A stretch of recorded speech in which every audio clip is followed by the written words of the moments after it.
Welcome to Cannabis School. I'm your host, Jesse Angeles. And I'm Brandon Elder.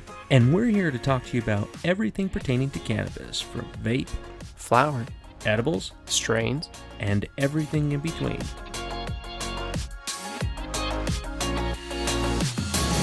Hey, Jesse. Sup, dude? How you doing, man? I am doing so good. As a matter of fact, we had a sample.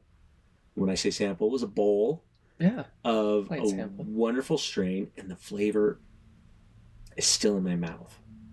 That happens, yeah. It's pretty cool. It's good, though. It is a very good strain. We'll talk about it in a later episode. But, dude, today I'm feeling good about this. This is going to be a good exchange. It will, yeah. And the strain we're talking about, too, is going to be a fantastic strain to talk about. Yeah, it's a little polarizing, too, as far as what people say about it, what they like about it, what they don't like about it. Yeah. We're going to go into that today. So which strain are we talking about? Oh, it's a little bit chemically. You know, dog? What up, dog? Chemdawg. What up, dog? Chemdawg. Chemdawg is going to be our strain for today. There are just some things that people, with the name alone, some people say, I don't get that. Others are like, that's just, oh.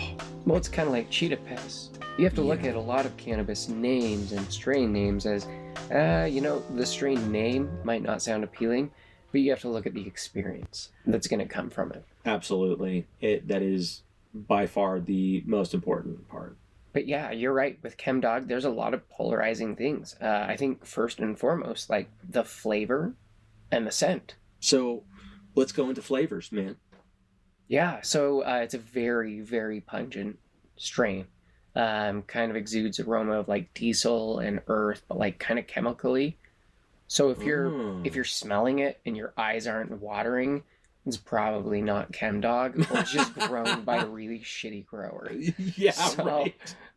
Well, to be able to kind of add to a little bit more depth on the flavor profile, what are the terpenes that are in there that are most prominent? The most prominent one is actually caryophyllene.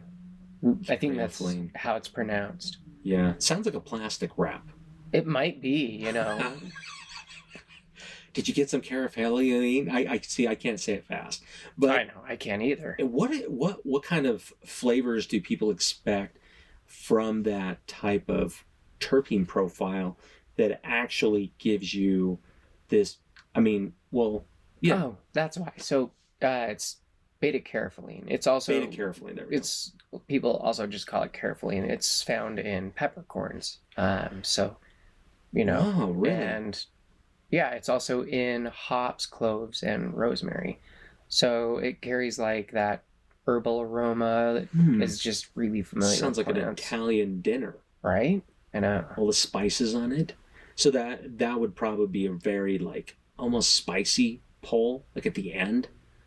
Yeah, it's supposed to be a very chemically flavor with the flower of Chemdawg. How would you describe the chemically flavor? Is it like sticking a Tylenol in your mouth and then just saying, you know what? I just suck on these. These are delicious. No. See, I would much rather have a chemically cannabis than any medicine. Like putting that on your tongue is such a gross flavor. So it wouldn't be... I think it's just like a combination of like the diesel-y tones, the earthy, just a combination of all around with that you get kind of like that gummy that that I tried earlier. Yeah. It's not necessarily a bad flavor, it's just a unique flavor. So that would make sense in that edible. And by the way, the edible was not of Chemdawg, but it was... I like what you're saying, because that's where people can kind of understand the terpenes that are in edibles as well. Yeah. You get a lot more of the flavor in there. Right. Depending on how it's made. Yeah. Exactly. I mean, that's, the extraction process and the curing process, whatever they've gone through to really give that. So, okay. So I know it's going to be peppery. Let's say I'm a person that deals with more of like agoraphobia feel. Is this something like, and what I mean by that is, look, I just really don't like social gatherings. I'm just not a fan. I don't know. is this that type of strain that I would want to be venturing into if that's going to be able to help me kind of come out of my shell? Because it has feeling, it's a cerebral high, so it's great for mental conditions like Heady highs. depression, anxiety, stress.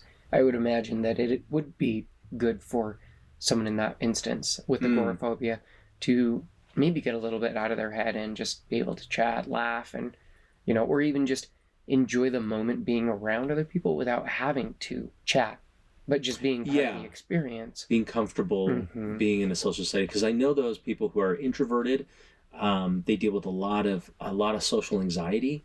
It drains them to be in those social settings. For those out there with a significant other who kind of struggles with those things, and maybe you're more of a social person, this might be a strain to look into and being able to use before you go out. Like, hey, I don't want you to go to have a horrible time. This strain, Chemdawg, I know it sounds weird, but it's actually really good for these settings. That's cool. So what other things could I be able to use this for?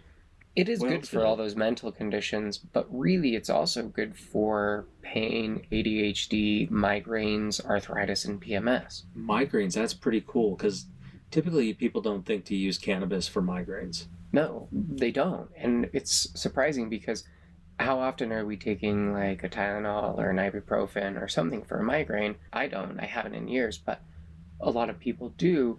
And instead you could take a little bit of Chemdawg or perhaps a tincture of CBD, and then you are no longer having this migraine.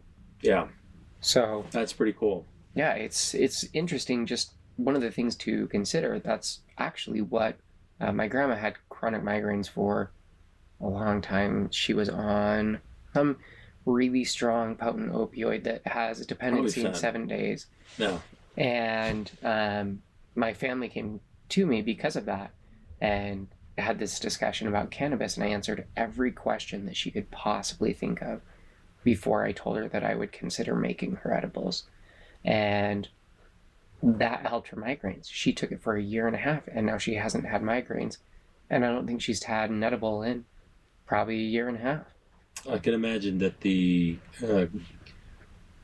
cannabinoids that are in there, plus with the terpenes, are being able to cause those effects with certain ones, like Chemdawg, because there's other strains that are very similar to Chemdawg. I know my experience on there, I've had it in flower and in a tincture, never in an edible or vape.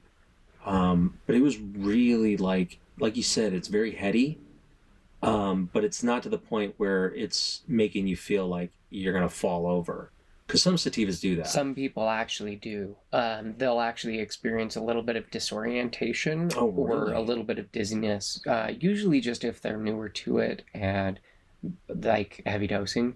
But like we always say, low and slow. Low and slow. That's a good point. And I'm glad that you brought that up. That really helps me understand, like, if you're more experienced in being able to consume cannabis, this will probably feel really good. Like, it made me feel energized where I could be able to go. That was that one day where I like cleaned an entire garage. Oh, this would be that strain. Yeah. Once it settles in, like your hyper awareness will settle in and you will actually get like super productive, and it's easy to find that flow. So this would be a good one. Wake and bake with the tincture, right? You get your coffee or your diet soda or your smoothie. Hey, you even put it in your smoothie.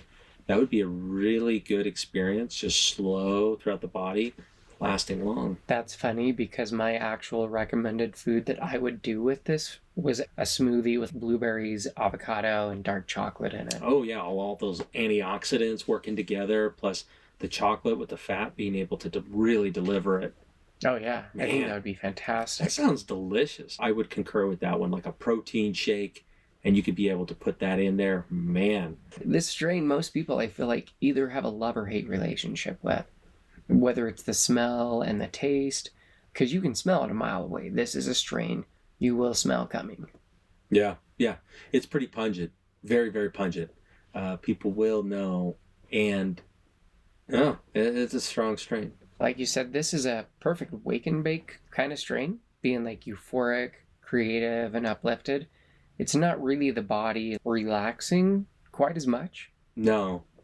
It's almost like this perfect haze. And even though my eyes are a little bit droopy, they just say, "Man, that guy's moving around like a zombie." He But must. he's got a big smile. Well, I was watching Kung Fu Panda and I was watching Poe. I was like, dude, I could do that stuff. Just had a little bit of Chemdawg. Yeah, good stuff though. What are some of the things that you would see kind of as a red flag for you if you were getting into Chemdawg? Why wouldn't I want to try Chemdawg?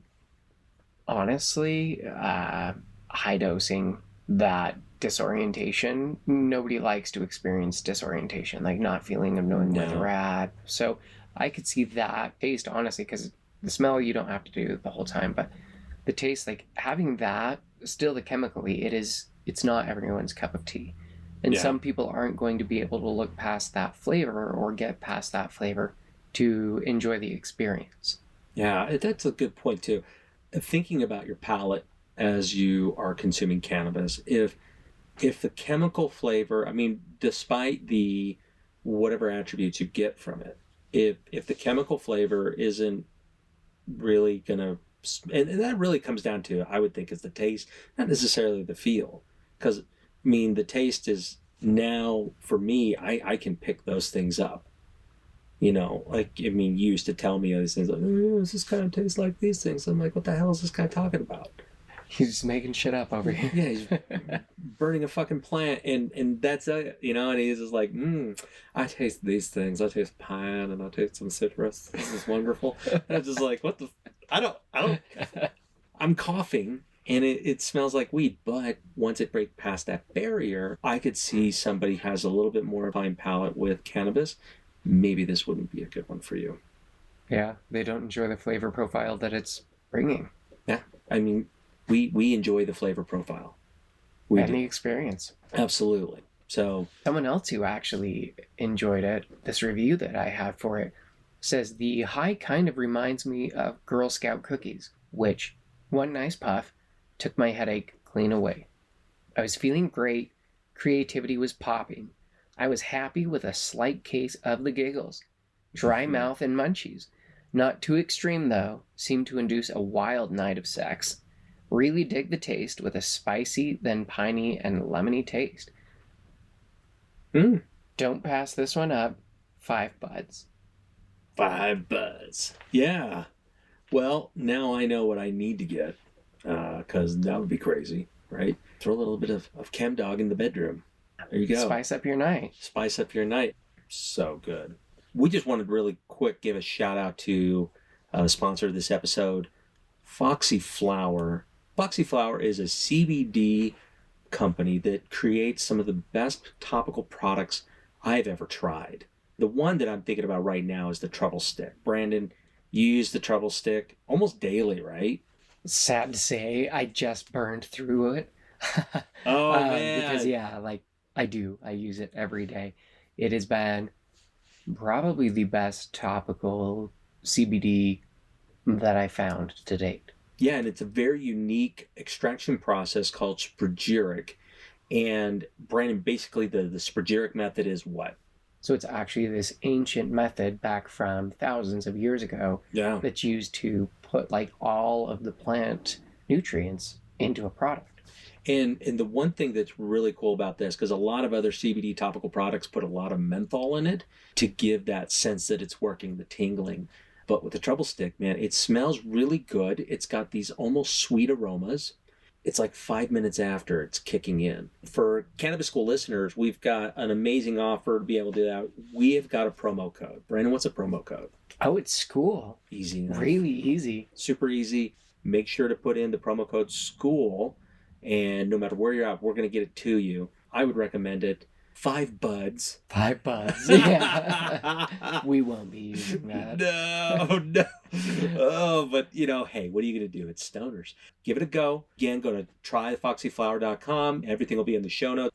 Yeah, check it out. Great stuff. Hey, everybody, thanks again for showing up for the show. We appreciate you so much. We really love that you guys keep showing up. Yeah, and the audience keeps growing. Go to our Patreon to help support the show. We would greatly appreciate that. And we're looking for artists to be able to give us some fun renditions of either our show, something we've said. One of the ones we always say is low and slow or flower first. Also, send us an email. We love connecting. We love getting to know you guys, and so many cool stories. We love getting to know your stories. So send them over. We love chatting. Yeah, and until next time, go load that bowl or puff on your vape pen and have a great day.